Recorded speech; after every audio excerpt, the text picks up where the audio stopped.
최근 우리 한국 사회가 많이 말하는 단어 중에 하나를 꼽자면 합리라는 단어일 것입니다. 보통 그 합리적이다라는 표현으로 우리가 많이 말하잖아요. 이 합리가 무슨 뜻이냐라고 사전을 좀 찾아보니까요. 이론이나 이치에 합당한 것, 그것을 합리적이다라고 얘기합니다.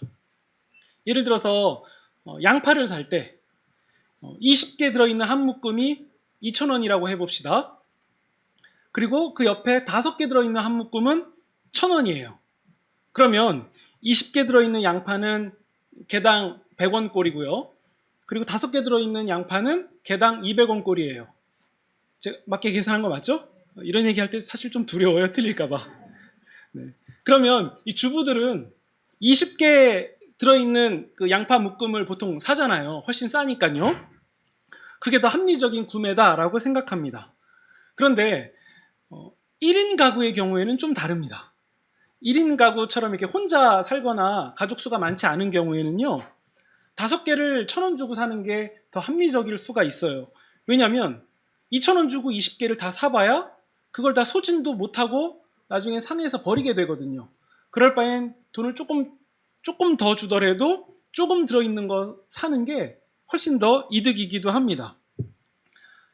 시대가 흐를수록 현대로 갈수록 사람들은 더욱더 합리적인 것을 따져요. 뭐가 더 합리적인가?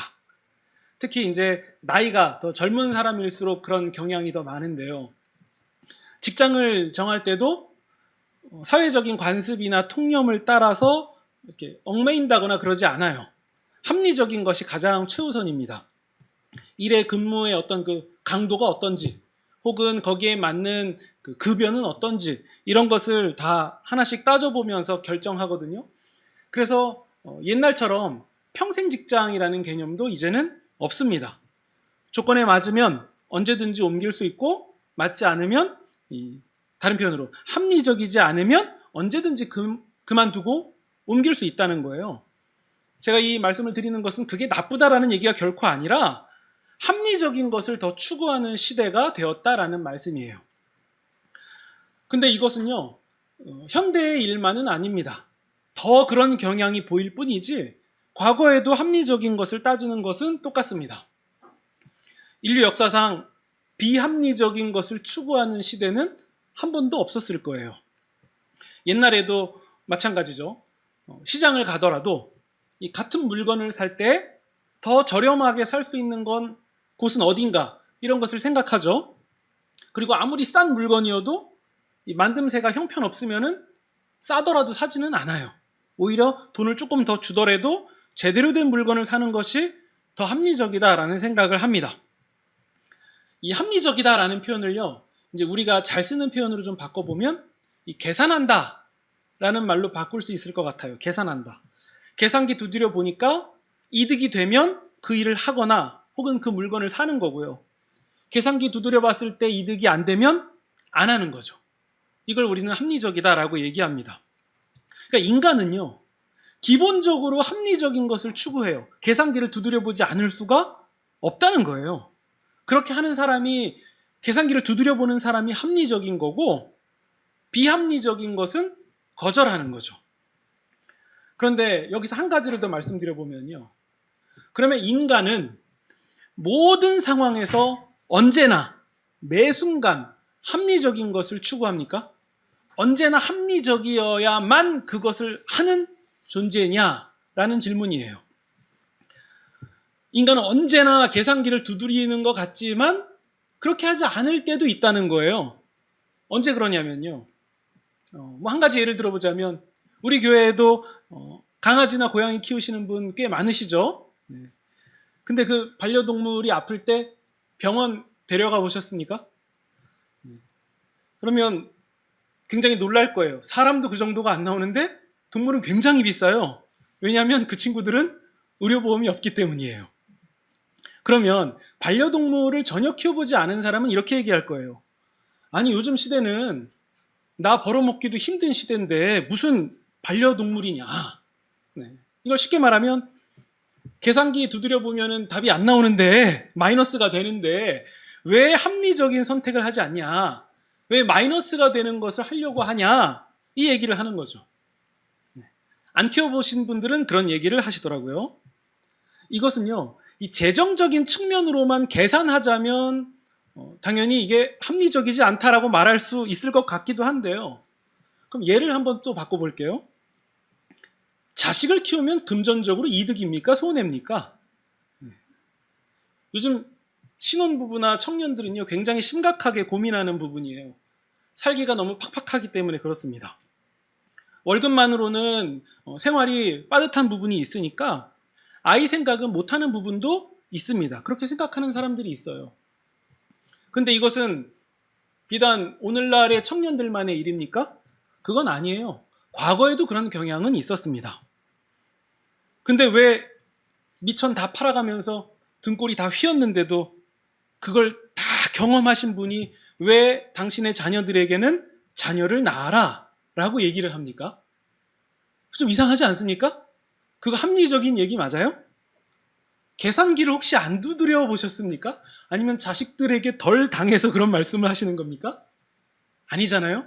오히려 다 키워놓고서는 출가까지 시켰는데도 반찬까지 만들어서 싸다 주시더라고요. 아니 그 계산기 두드리면 이거 답 뻔히, 아니 계산기를 안 두드려 봐도 답은 뻔히 나오는 거 아닙니까? 근데 왜 그 비합리적인 것을 또 하라고 하십니까? 거기서 딱 끊어야죠. 네. 제가 예시가 길었는데요. 사람은요, 합리적이냐, 합리적이지 않냐, 이것을 전혀 고려하지 않는 상황이 있다는 거예요. 다른 표현으로 하면요, 인간성, 인간의 기본 심리, 아니 보편적인 그런 부분들을 뛰어넘는 순간이 온다는 거예요. 그걸 고려하지를 않아요. 오히려 손해가 돼도 그것을 할 때가 있다는 거예요. 언제 그렇습니까? 사랑할 때예요. 남들이 보면 이해 못하는 건데요. 그 본인은 사랑하면 합리를 뛰어넘어서 그 일을 마땅히 합니다. 누가 봐도 손해인데, 누가 봐도 전혀 합리성이 없는데 그 일을 합니다. 그게 사랑이에요. 사랑을 하면 비용을 들여도 아깝지가 않고요.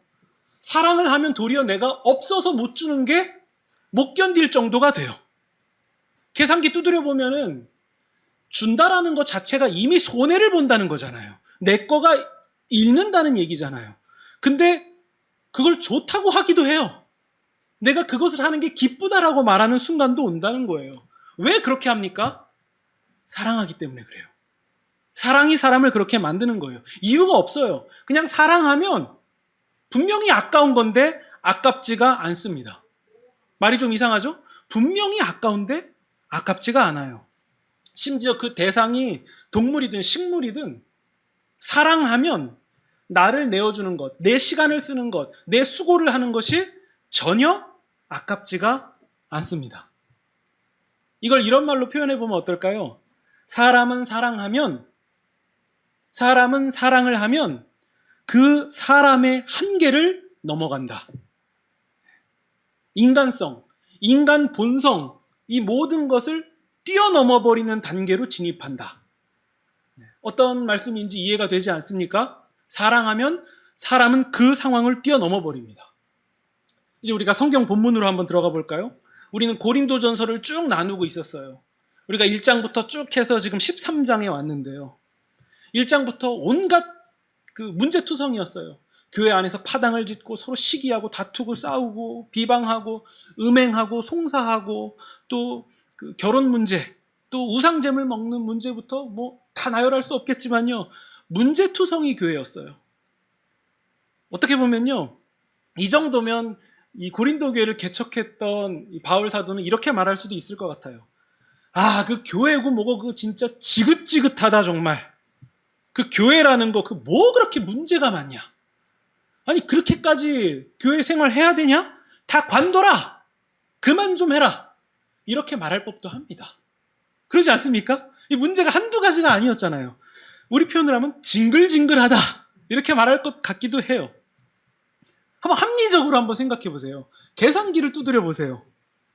바울이 내 물질과 시간, 내 노력, 심지어 나의 목숨까지도 다 바쳐서 개척을 해놨더니 문제투성이인 집단이 돼버린 거예요. 이런 상황에서 그 사람들에게 좋은 말이 나올 수 있겠습니까? 근데 바울은요, 그런 그들에게 이 고린도전서라는 편지의 첫머리에 이렇게 얘기를 합니다. 우리 고린도전서 1장으로 한번 넘어가 보겠습니다. 고린도전서 1장 우리 2절 3절을 보시면요, 바울은 문제투성이인 교회에게 어울리지 않는 인사로 시작을 해요. 고린도전서 1장 2절에서 3절이에요. 한번 보세요. 그리스도 예수 안에서 거룩한 성도로, 지긋지긋한 성도가 아닙니다. 거룩한 성도로 부르심을 받은 자들과, 호칭이 다르죠? 끝부분에 뭐라고 인사합니까? 그런 그들에게 은혜와 평강이 있기를 원하노라. 이렇게 인사를 시작해요. 저였으면, 물론 편지도 안 썼겠지만요, 굳이 썼다면, 이 엉망진창인 너희들아, 니들은 답이 없다, 이렇게 호통치면서 시작해야 되는 거 아닙니까? 근데 바울은 이렇게 얘기해요. 너희는 거룩한 성도로 부르심을 받은 자들이다 라고 그 인사를 시작해요. 그러니까 바울은 그들을 볼 때, 그 고린도 교인들을 볼 때 그들이 거룩한 성도로 부름받았다라는 사실을 본 거예요. 이 점이 중요합니다. 그럼 문제투성이인 그들을 거룩한 성도로 봤다는 점이 중요하다는 거예요. 그렇다면 바울 사도는요, 이 고린도 교인을 바라볼 때 계산기를 두드려서 바라보지 않았다는 거예요. 어떤 상식이나 통념 혹은 자기의 생각으로 그 상대방을 바라본 게 아니라는 거예요. 그렇게 바라봤다면 거룩한 성도로 부름받았다라는 얘기를 하지 않았을 겁니다. 사랑이라는 안경을 쓰고 보니까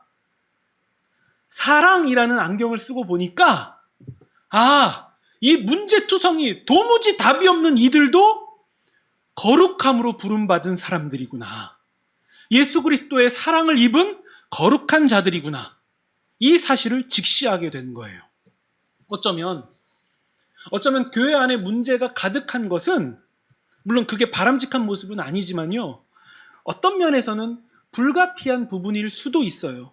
왜냐하면 각기 다양한 배경 속에서 다양한 생각, 다양한 모습으로 그냥 있는 모습 그대로 부름받은 사람들이 모여있기 때문이에요. 그래서 나와 맞지 않은 사람도 그 공동체 안에 있기 때문에, 그래서 불협화음이 날 수밖에 없는 것은 어쩌면 당연해 보이기도 해요. 그래서 그 가운데서 시기와 다툼, 또 미움, 또 극심한 갈등, 이런 일들이 일어날 수도 있는 거예요. 근데 이런 문제투성인 교인들을 향해서 거룩한 성도로 부름을 받았다라고 바울은 얘기하고 있는 거죠. 그러면 왜 자경 미달처럼 보이는 그들에게 거룩한 성도로 부르심을 받았다라고 바울은 얘기할 수 있었을까요? 아마도 바울은 그 사랑을 직접 경험했기 때문에 그렇지 않았을까 싶습니다. 원래 바울은요, 살기가 등등해서 이 교회를 파괴하려고 돌아다녔던 사람이거든요. 근데 예수님께서 그런 바울을 볼 때, 살기가 등등해서 교회를 파괴하고 있는 바울을 바라보실 때 예수님이 계산기 두드려서 바울을 봤다면 그는 하나님께 심판을 받아서, 하나님의 진노를 받아서 멸망해야 될 사람임이 분명합니다. 근데 주님은 그 바울을 어떻게 대하십니까? 계산기를 두드려서 대하지 않으셨어요. 바울이 다메섹 도상으로 가는 길에 예수님은 십자가 은혜의 정점을 그 바울에게 쏟아 부으셨습니다. 마땅히 진멸당해야 될 그 사람을 예수님은 오히려 사랑으로 부어주신 거죠. 그러니까 바울은 다메섹 도상에서 교회를 잔멸하러 가는 길에서 예수님의 사랑을 뒤집어 쓴 거예요. 십자가의 사랑을 입은 겁니다. 그러니까 그 바울은 멸망의 자리에서 생명의 자리로, 멸망의 자리에서 생명을 공급하는, 전하는 자리로 바뀌어진 거죠. 이제 그런 바울이 이렇게 얘기하는 거예요. 우리 다시 13장, 우리 12장 끝 부분으로 가겠습니다. 12장 31절이에요. 바울은 아마 그 생생한 경험을 담아서 12장 31절처럼 얘기했을 거예요. 내가 가장 좋은 길을 여러분에게 보여드리겠습니다. 그 가장 좋은 길, 그것은 무엇입니까? 사랑이에요. 자기는 없어져 멸망받을 수밖에 없는 자기가 경험한 그 사랑, 그것이 가장 좋은 길이었음을 보여주는 거예요. 오히려 그는 다메섹으로 가는 길에서, 도상이라고 하잖아요. 길에서 사랑을 입었잖아요. 그래서 어쩌면, 이건 제 추측이지만, 그래서 어쩌면 사랑을 가장 좋은 길이라고 표현하는 게 아닐까 싶습니다. 그래서 바울은 13장에서 그 사랑을 시작하는 거예요. 학자들은 이 13장을 이렇게 얘기해요. 바울이 즉흥적으로 써내려간 게 아니라 사랑에 대해서 깊이 묵상해서 적어놨던 부분을 고린도전서를 쓰다가 이 12장 31절을 넘어서 그 깊이 묵상했던 그것을 가지고 와서 여기다가 첨가해서 기록해 넣었을 것이다. 이렇게 생각해요. 즉흥적으로 기록한 게 아니라 깊은 묵상과 고뇌 속에서 나온 말씀이었을 것이다. 이렇게 봅니다. 보시면요. 1절이에요. 어떤 성도가 천사의 말을 한다 할지라도, 그게 누가 봐도 하늘로부터 온 것이 확실한 것이라 할지라도 사랑이 없으면, 사랑 가운데 하는 것이 아니라면 그것은 시끄러운 소음이다. 그냥 이방 종교에서 시끄럽게 떠드는 소리에 불과한 것이다. 누가 봐도 하늘로부터 온 것처럼 보인다 할지라도 아무 의미가 없다. 이렇게 시작하는 거죠. 심지어 예언하는 능력이 있다 할지라도, 그래서 모든 비밀과 모든 지식을 말할 수 있어도, 더 나아가서 산을 옮길 만한 믿음을 갖고 있다 할지라도 그게 사랑이 없으면 그냥 무가치한 겁니다. 아무것도 아니에요. 그거 보면서 우와 대단하다, 저 사람을 따라가자, 이렇게 그룹을 나누자, 여기가 최고, 쟤네는 열등한 거, 우리는 고등한 거, 그렇게 싸울 것도 아니다. 사랑이 없으면 아무것도 아니다. 그냥 무가치한 거다. 왜 그것을 따라가고 그것을 소리 높였냐? 왜 사람을 자랑하고 있냐? 그거 다 쓸모없는 짓이다. 사랑이 없으면 아무 소용없는 짓이다.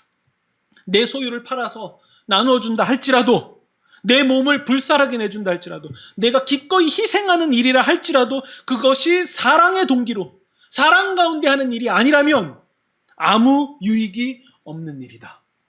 그럼 우린 여기서 정확히 알 수 있죠. 왜 고린도 교회 가운데 그렇게 문제가 많았습니까?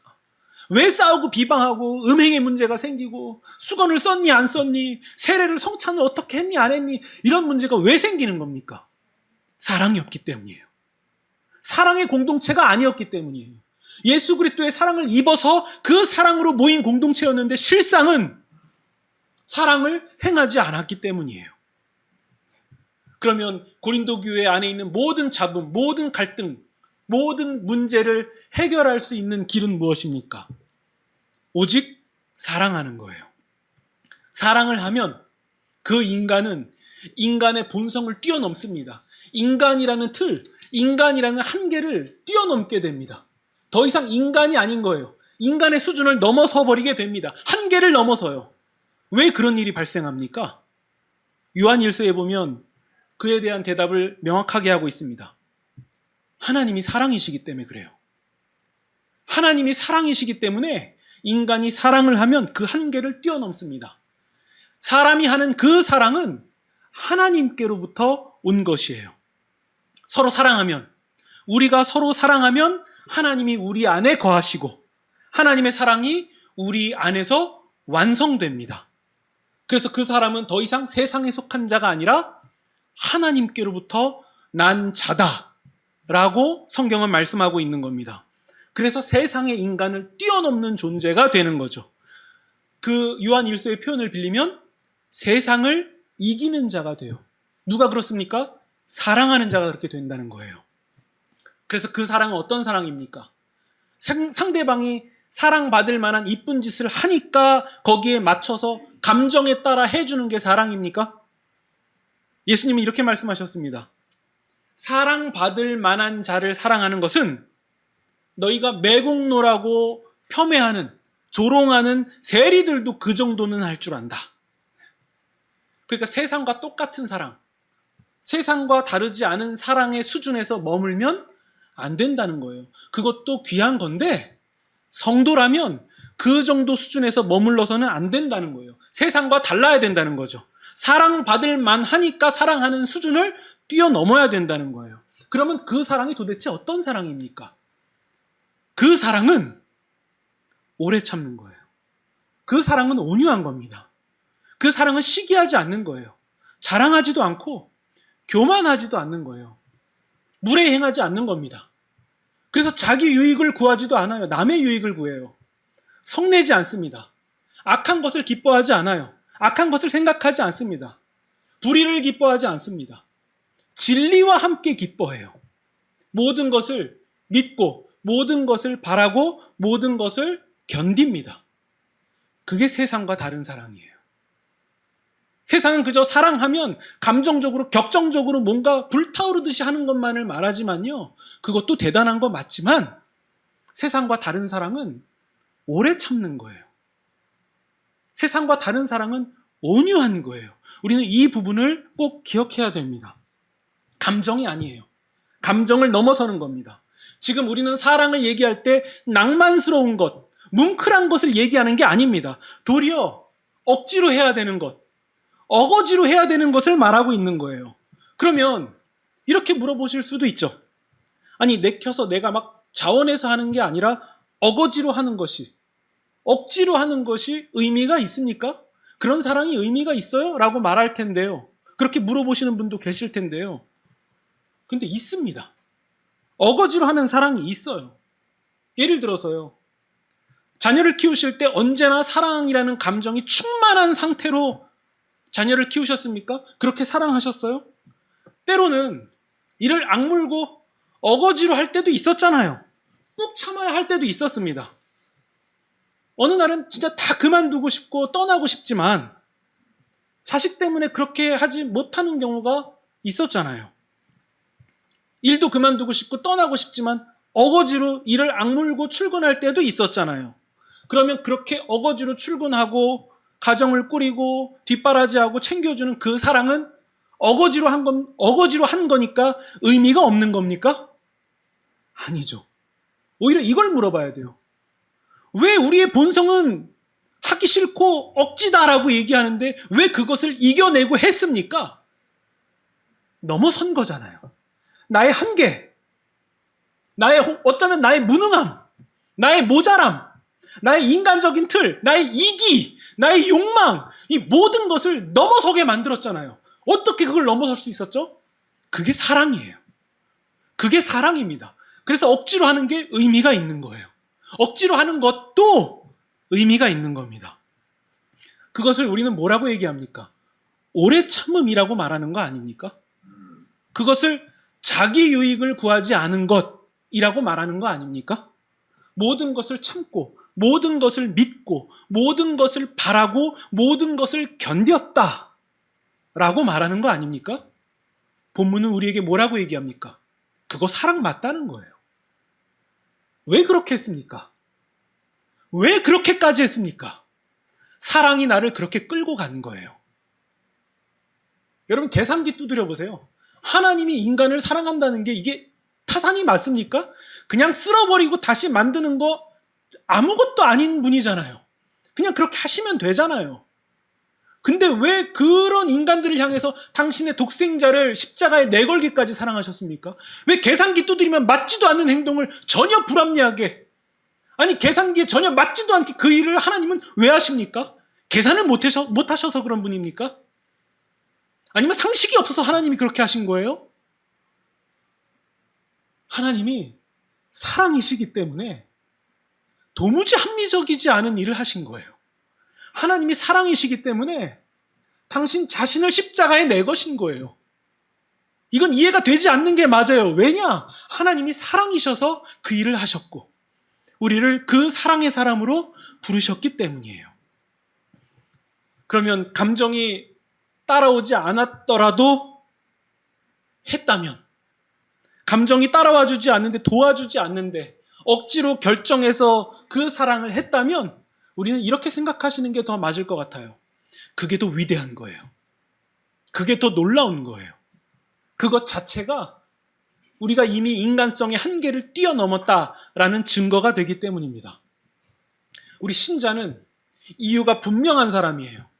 왜 신자는 억지로라도 사랑하기를 결정해야 됩니까? 결국 딱 하나의 이유와 마주칩니다. 예수님 때문에 하는 거예요. 우리는 예수님 때문에 그 일을 한 거예요. 우리는 예수님께 그 사랑을 받아서 예수님을 믿게 된 사람입니다. 우리가 십자가의 사랑을 받으니까, 받아보니까, 그 십자가의 사랑을 입으니까 그래서 우리에게 믿음이 생겼고 그 믿음이 우리를 소망으로 인도했어요. 그래서 그 소망이 우리로 하여금 이 세상에서 사랑하는 사람으로 만들어 갔어요. 그래서 우리는 사랑의 열매를 맺은 거죠. 그 사랑 가운데서 우리는 믿음과 소망을 다시 가지고선 우리의 가정과 우리의 교회와 우리가 머무는 모든 영역을 바라보게 되고 그 영역에서 사랑의 신자가 되었습니다. 그래서 바울은 이런 표현을 하는 거예요. 13절입니다. 13장 13절입니다.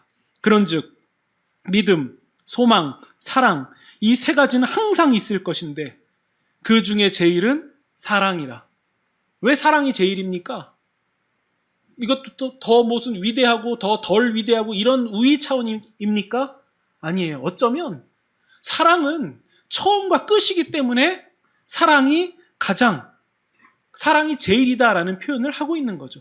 모든 믿음과 소망은 사랑에서 비롯되었고 그 믿음과 소망은 결국 우리로 하여금 사랑을 만들어내게 했습니다. 사랑이 시작과 끝이에요. 이 사랑이 교회의 모든 문제를, 사람 사이의 모든 문제를 해결하는 열쇠입니다. 문제가 있어도 사랑하면 더 이상 문제가 아니게 되더라고요. 사랑은 그런 것입니다. 예언, 방언, 심지어 지식, 이 모든 것들, 그건 다 사라져버릴 것들이에요. 인간이 자랑하는 그 어떠한 것, 돈, 명예, 그 어떠한 것은 모두 다 사라지는 것입니다. 그러나 본문은 우리에게 뭐라고 얘기합니까? 사랑이 영원한 거예요. 사랑이 영원한 겁니다. 그래서 신자는 사랑의 사람이고 예언도, 방언도, 지식도 그 모든 것도 사랑하기 위한 도구에 지나지 않을 뿐이에요. 그저 도구일 뿐인 거죠. 그럼 말씀을 정리하겠습니다. 로마서 13장 9절에 보면요. 이런 말씀을 합니다. 제가 읽어드릴게요. 잘 들어보세요. 간음하지 말라, 살인하지 말라, 도둑질하지 말라, 탐내지 말라 한 것과 그 외에 다른 계명이 있을지라도 너의 이웃을 너 자신과 같이 사랑하라 하신 그 말씀 가운데 다 들었느니라. 사랑은 이웃에게 악을 행하지 아니하나니 그러므로 사랑은 율법의 완성이다. 네. 사랑이 완성이에요. 사랑이 결론입니다. 사랑이 정답이에요. 왜 문제가 있습니까? 왜 안 됩니까? 왜 우리는 이기적입니까? 왜 우리는 여전히 욕망 가운데 살아갑니까? 사랑하지 않아서 그래요. 사랑을 잃어버렸기 때문이에요. 내 마음에 사랑이라는 감정이 없는데 어떡합니까? 그러면 이를 악물고 억지로 하면 됩니다. 예수님 때문에 하는 사랑이라면 반드시 의미가 있는 거예요. 그게 오히려 더 위대한 사랑입니다. 왜죠? 우리의 인간성을 뛰어넘었기 때문입니다. 그래서 우리는 그 이웃을 사랑하는 일을 통해서 사람을 사랑하는 일을 통해서 하나님을 섬기게 되는 거고요. 이웃을 섬기는 일을 통해서 하나님을 높여드리게 되는 거예요. 그래서 사랑이 율법의 완성인 거죠. 그러면 우리가 이 13장, 고린도전서 13장을 읽고서 우리에게 어떤 결론이 남아야 되겠습니까?